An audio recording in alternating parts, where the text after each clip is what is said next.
I was raised as an atheist, and the myth of Jonah and the whale as written in the Bible seemed absurd to me. I did not understand or respect the idea of prophecy. Even now I don't feel I understand it, and I have been a Christian since I was 18, 27 years ago. Jonah was ordered by God to spread the word to his people's enemies. What God would do that? And so these enemies conquered the Jewish peoples. That seemed like an own goal. And also Jonah is swallowed by a whale, spat out on land. A crew drew lots and the Jewish guy is thrown overboard. It sounds made up. I have heard sermons on Jonah. One sermon noted that Jonah was not swallowed by a whale, according to the Bible, but a fish. Whales are mammals and fish are not. But fundamental to the Bible and oblivious to those who feel evolutionary theory somehow disproves the Bible is that the Bible is the Word of God compiled from the writings of inspired people. Their understandings are not those of us today. They did not write about sea creatures with an understanding of the distinction between mammals and fish. They did not know what a whale was. It doesn't add to the story. It still sounds ridiculous. One 19th century scientist decided it wasn't a whale which swallowed Jonah, as that was biologically too hard, but possibly a great white shark. Some great white sharks have been found with whole bodies, and still the story sounds silly.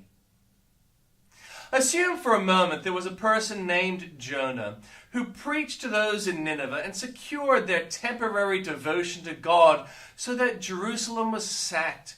What does the fish swallowing aspect mean? Without witnesses to the event in the modern sense, could the writers of the day be referring to a person who survived at sea and ended on shore? And not even Jonah would have known precisely how he survived. That would make sense with someone with modern sensibilities, and the Bible would not have a single word changed or inferred. But maybe God summoned a big fish which swallowed Jonah. The story of Jonah was powerful and put into perspective why God trashed the promised land he had given his people. But the story of Jonah includes that interlude where he is swallowed by a great fish. Its interpretation is vague and challenging for the modern believer. And there is more. Jesus referred to Jonah's time in the great fish. Unlike Jonah, Jesus' death and resurrection is public. There are witnesses and eyewitness accounts that put what Jesus did beyond doubt. Jesus died after being crucified. Jesus rose from the dead. Put in its proper perspective, why doubt the element of the story of Jonah and the fish? In isolation, these acts of God seem strange. Why must Jonah be captured for 3 days and nights outside of mortal boundary? Why would Jesus copy it? It seems strange that Jesus would steal the story and change it for his own end. More likely, Jesus copied that story. What needs to be remembered is that God has authority, but that his people don't always know or understand what he is telling them. Jonah's claim would not be so profound if the Assyrians didn't trash Israel. Jesus' sacrifice would not have been so meaningful had he not risen after. Jonah did not respond well to God's call. Jesus' disciples didn't understand what Jesus was telling them.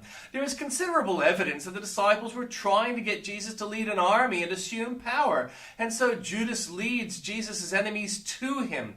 Peter no longer feels safe in his presence and acts as if the crucifixion is a loss. Jonah was right to swing the Assyrians into faith in God. Jesus' crucifixion was a crushing victory, but popular feeling didn't color it that way. And both of these acts are colored by the miracle in 3 days. Jesus at Gethsemane prays to God that he might find an alternative to his path. He accepts there is no alternative and approaches his mission with great dignity. He doesn't defend himself and doesn't provoke. He is beaten severely, but still has the presence of mind to share a moment with Peter. Naked and beaten on the cross, Jesus is thirsty, and to humiliate him further, some legionaries give him a vinegar-soaked sponge, much like those used in ancient toiletry practice to clean a bottom, lifted on high to his lips. It isn't Roman responsibility for Jesus' death, nor Jews. It is the world, an echo of Jonah being dumped at sea by Lot.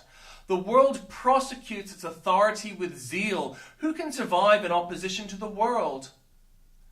Jesus dies and crushingly to the devil rises.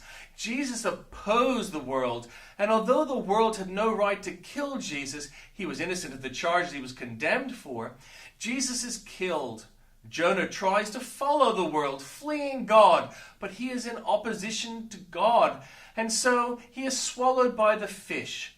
Jonah spends his time fasting and praying in the belly of the fish. He repents and sets about doing God's bidding resentfully. Jesus is aware of God's purpose. Jonah is not. Jesus is separated from God by the sin of man, not by his own doing. It seems that the disciples did not understand what Jesus was about, and so he shared his common currency with Jonah. How are the disciples to understand what Jesus meant? Did Jesus mean he was going to preach to heathen and so bring them around from their opposition to God? Was he to be swallowed by a fish? Jesus' resurrection answers the question of his surviving disciples, and so early Christians adopted the fish symbol. It suggests the resurrection, and did so some 800 years prior to Jesus' birth. Today there is debate as to what happened to Jonah. Was he swallowed by a fish? Did he die? Was he raised from death to serve God's will? Or was he merely sick and delusional? Whatever happened to Jonah, it was God's will, and great things resulted. When the devil had corrupted Jewish kings and their people's faith, Jonah, as God's instrument, inflamed the faith of others, and so saved Israel from ignominious opposition to God. But the story shouldn't benefit an atheist view that God doesn't exist, because Jesus died and was resurrected. And that is beyond doubt, with numerous eyewitnesses and compelling testimony. And if we accept that Jesus died and rose, then the Bible has validity and currency. And so we reach the conclusion that Jonah existed and served the Lord. I don't know how God did it, but he has the authority to have done it. Now, what of Jesus' mission? Was it to be swallowed by hell and spat on the beach of the kingdom? Or is it that merely a journey, and his mission, like that of Jonah, to convict those in opposition to God for their salvation? I have prayed to the Lord asking for guidance. I believe Jesus' journey was not symbolic, but purposeful to the end of salvation of all those who are lost in opposition to God. I believe he wants you to be right with God. He knows who you are.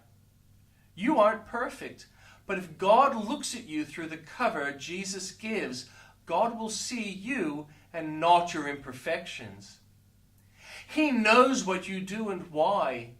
He knows who you are.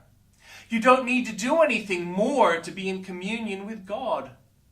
You don't need more money or better clothes. You don't need to be a better person. He calls for you. He loves you. He loved you before you were born. And he made himself in flesh and burdened himself with your sin so that he might walk with you and be with you. You need do nothing more than accept his gift.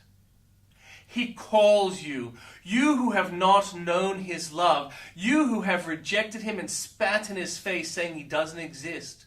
But he does, and he loves you, and he calls to you. Don't let pride deny you from your gift. Claim it. Come.